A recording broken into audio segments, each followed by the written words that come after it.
This is how to fix a controller that is pulling to the left, drifting left or right, up or down, doing things on its own like a ghost is controlling. You're going to need a couple tools. It's real simple. You need a thin blade, flat blade screwdriver, a small Phillips, some cotton on a stick, some rubbing alcohol, and 1 glass of rum. First thing we need to do are take these 4 screws out. Takes the small Phillips screwdriver. This is the only thing that holds it together. A few clips after that.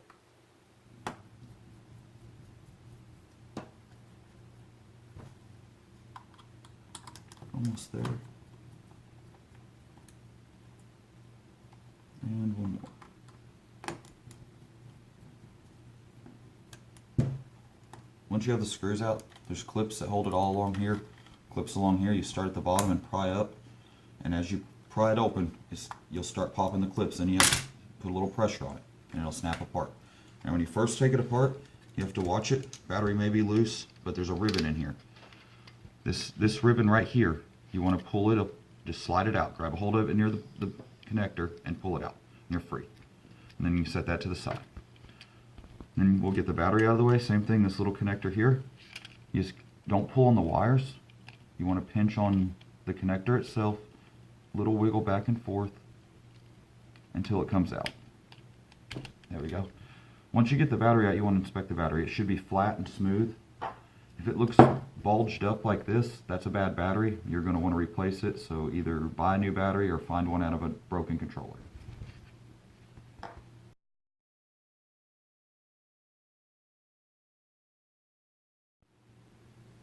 Sometimes when you split the case, the triggers will come loose. Sometimes it's one side, sometimes it's both sides.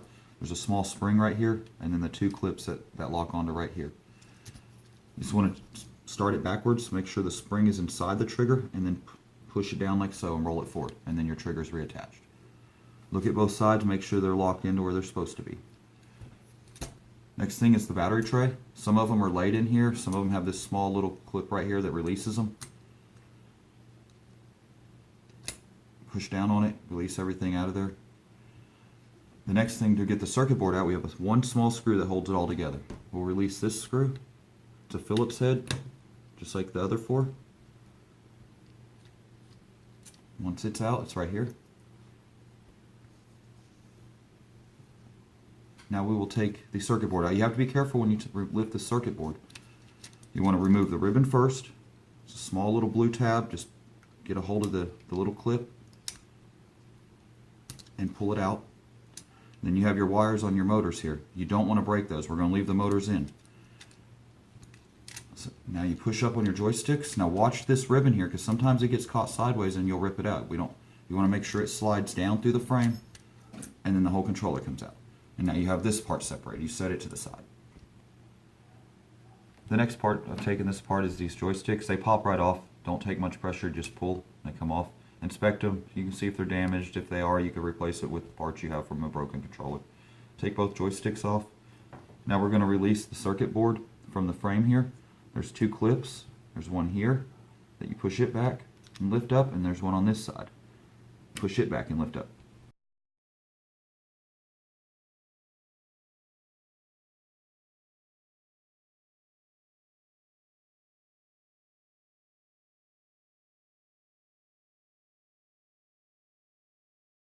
Circuit board comes out. Now be careful. We're not going to remove the motors. So these 2 wires on each side you don't want to break. You're just going to flip this over. Be nice and gentle and lay it down next to it. Now what's causing the controller to pull most of the time or to drift on its own is inside these little green boxes right here. There's metal connections, and they get hair or dirt or drink or food or anything down in them, any trash, and it'll cause your controller to act stupid.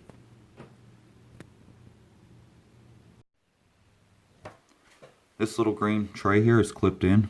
There's a small little hole in the top. This is where your very small thin blade screwdriver is going to come in handy. Put the edge of it in that hole and start to twist a little bit. Once you get it to lift up, be gentle and it'll snap apart. And then you have it open. Now it is soldered in. You're not going to be able to pull it loose. Just bend it down on its clips. And you'll have this small white piece inside the tray. We're going to pop it out of there. This here, it's little round piece of plastic that has metal connector on it.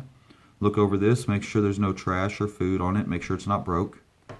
Then in this tray here is another metal contact point, and we want to clean it up. So we're going to take our cotton on a stick, a little bit of rubbing alcohol, and we're going to clean this tray out.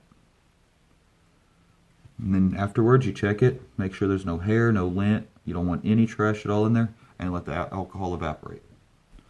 This, look it over, make sure there's no trash or stickiness or hair on it, animal hair. If it looks good, we're going to pop it back in. Now it has a big side and a small side. The small side goes near the circuit board on every one of them, and then the metal side faces down. So you pop it back in, use your small screwdriver to get it lined up. Sometimes they go in easy, sometimes they don't. Now that it's in, it has a small slit in the middle, and you have your tab here on your joystick. When you push it back up, if it's not lining up proper, wiggle your joystick just a little bit to see till you can get it to go in. When it's in, you're going to be able to wiggle it, and you'll see it move. That one's not in yet. There, now we can see it move, so we know we're lined up. This part takes, you have to squeeze it. It takes a little bit of pressure. You squeeze it, then you hear it snap, and now we're back in place. Now that one's fixed. You do all 4 of them, and you'll have no issues if that is the only problems you have with this controller.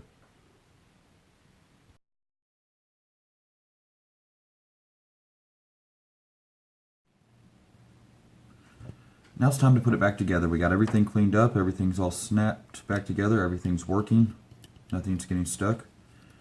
So again, flip this over, watch your motor wires so they don't get snagged under the board.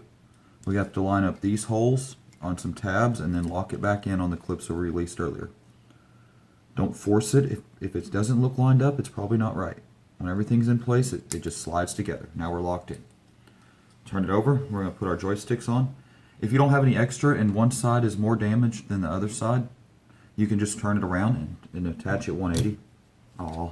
Make sure you hold your board together. Make sure you're snapped into your clips proper. Okay, there we go. When you push your joysticks back on, hold the bottom. There we go. Now we have back to this frame. We're going to take the top half, lay it flat. We didn't mess with none of this. We didn't knock none of it out. It's all still there. This little blue ribbon right here, we have to slide it back through this little frame right here. Sometimes it's a pain in the butt to slide it through and get everything else lined up.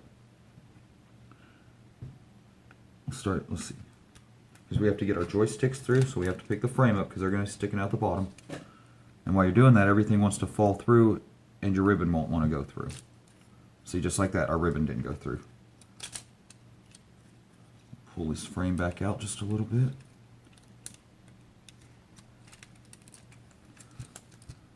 Now we're going to use our screwdriver to help line this up.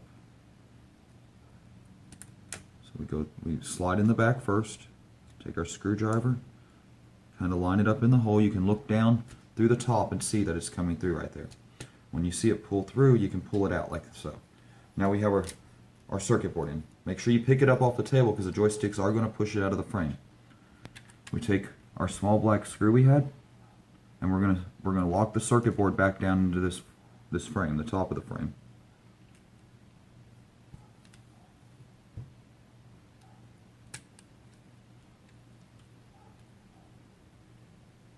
Now don't torque the crap out of this screw. Just snug it. It doesn't even have to be super tight. It's just holding everything together.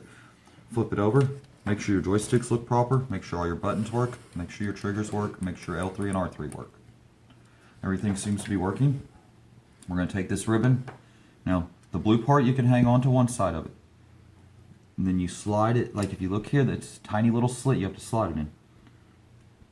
You get it lined up, and you'll slide it in, and there's going to be either a gray or a black line on that ribbon. That's the point it has to be slid into. Sometimes it doesn't like to go easy. You have to give it a little bit of pressure. We slid it all the way in. That ribbon's complete. We're going to put the tray back in, the battery tray. Look at your tabs. Line them up on your holes so everything locks in. Push it down, it's locked in. Take our battery. Look at your pins. Make sure you have it the proper way. Slide it back in. Lay our battery in the tray. You can put the wires back around the hook and then lay the battery in the tray. Now we're going to take the bottom half of our controller. We have this ribbon here.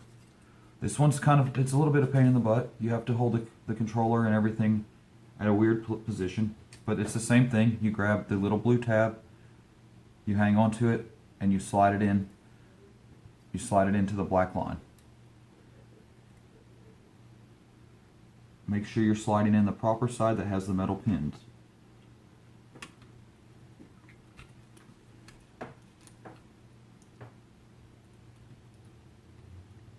There we go, that one slid in. It has a black line on it also, so when you're in proper, you can tell. Now we're going to put this part of the case on. You have our triggers here. We have a frame that'll be in the way, so you start there, the triggers. Work them in until they come through. There we go, and then on the back here, you gotta put a little bit of pressure to bring it together. There we go, everything's falling back together, and then it snaps into place, and now it's locked all back into place. Last thing to do is put the 4 screws in. I'll get these 4 screws put in,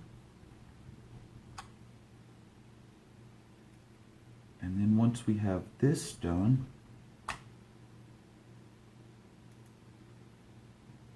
that's what the glass of rum was for, completion.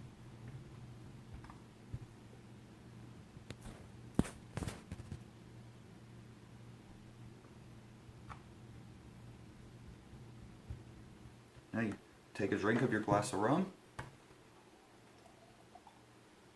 make sure everything still works, all your controller looks proper, and you're good to go.